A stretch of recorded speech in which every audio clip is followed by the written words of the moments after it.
बिस्मिल्लाहिर्रहमानिर्रहीम। अस्सलाम वालेकुम। क्या हाल है आप सबके।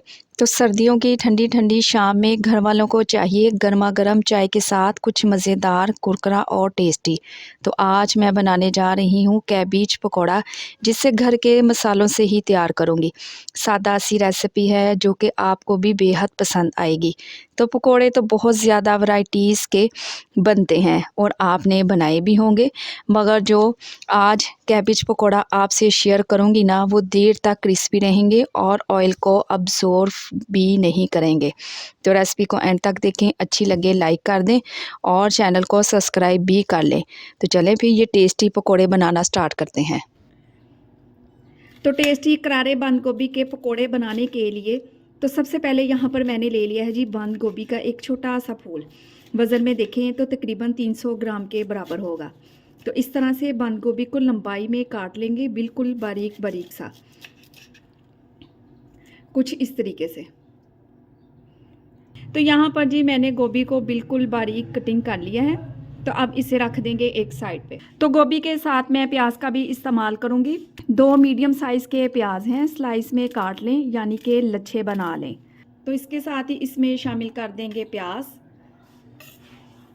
तो पकोड़े तो ऑल टाइम सभी लोगों के फेवरेट होते हैं। एक दफ़ा मेरे कहने पर आप ये बंद गोभी और प्याज के लच्छेदार पकोड़े बनाकर तो खाएं, यकीन करें दिल खुश हो जाएगा आपका।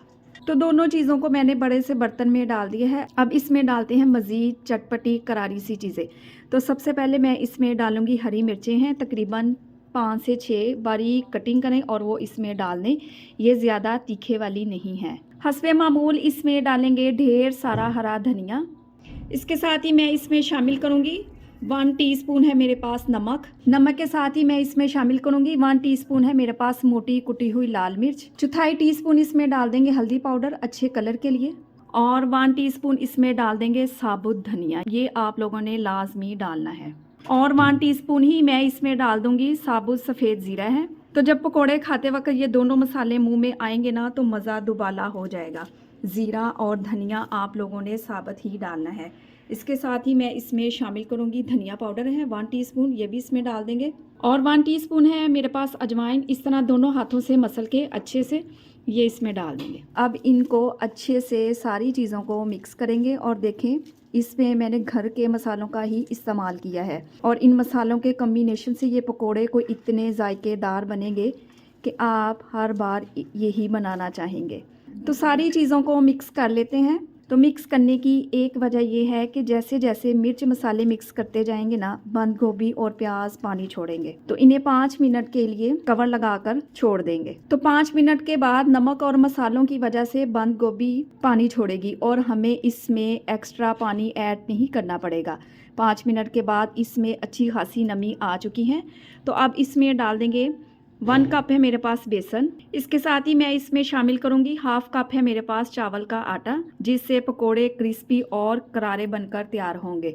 और अब इनको मज़ीद अच्छे से मिक्स करेंगे। तो यहाँ पर मैंने इसको अच्छे से मिक्स कर लिए हैं। तो मैंने इसमें पानी का एक कतरा भी नहीं डाला। अगर आपको ये थोड़ा ड्राई ड्राई लगे तो आप इसमें पानी का हल्का सा छींटा लगा सकते हैं। तो ये देखें कितने अच्छे से ये कोट हो चुका है। तो ये देखें हल्की सी इसके ऊपर कोटिंग आ चुकी है। तो पकौड़ों को मज़ीद क्रिस्पी करने के लिए मैं इसमें शामिल करूंगी ऑयल है मेरे पास 2 से 3 टेबलस्पून, ये इसमें डाल देंगे। ये एक ख़ास टिप है। ऑयल डाला है तो अब इसको भी अच्छे से मिक्स कर लेंगे। पकौड़ों का बैटर एकदम से तैयार है। तो पकौड़े बनाना स्टार्ट करते हैं। पकौड़ों का थोड़ा सा मटेरियल उठाएंगे और हल्का सा हाथों की मदद से इसे बांध लें इस तरह से। तो अगर आप इसे कस के बांधेंगे तो ये अंदर से कच्चा रहेगा। पकोड़ों के साथ साथ आप टिक्कियाँ भी बना सकते हैं कुछ इस तरीके से। पर जी ऑयल को पहले से मैंने रखा हुआ है, ये गरम अच्छे से हो गया है। अब गोल गोल पकोड़े मैं बांधती जाऊंगी और ऑयल में ड्रॉप करती जाऊंगी। तो ऑयल का टेम्परेचर आपने हाई ही रखना है। लो रखेंगे ना तो ये सारे का सारा ऑयल अब्जॉर्ब कर लेंगे। तो 1 से 2 मिनट के बाद अब इनकी साइड चेंज करेंगे। तो ये देखिए जी, इन पे अच्छा सा कलर आ गया है। तो मेरे कहने पर आप पकोड़े बनाएंगे ना तो आपकी वाह वाह हो जानी है। तो जैसे ही ये अच्छे से क्रिस्पी हो जाएं तो मैं इन्हें निकाल लूँगी। तो गर्मा गर्म पकौड़ों को मैं ग्रीन चटनी के साथ सर्व करूंगी। आप लोग केचप के साथ भी सर्व कर सकते हैं। तो अभी मैं आपको चेक करवाती हूँ कि ये कितने क्रिस्पी और जायकेदार बनकर तैयार हुए हैं। रेसिपी बनाएं तो अपना फीडबैक लाजमी दिया करें।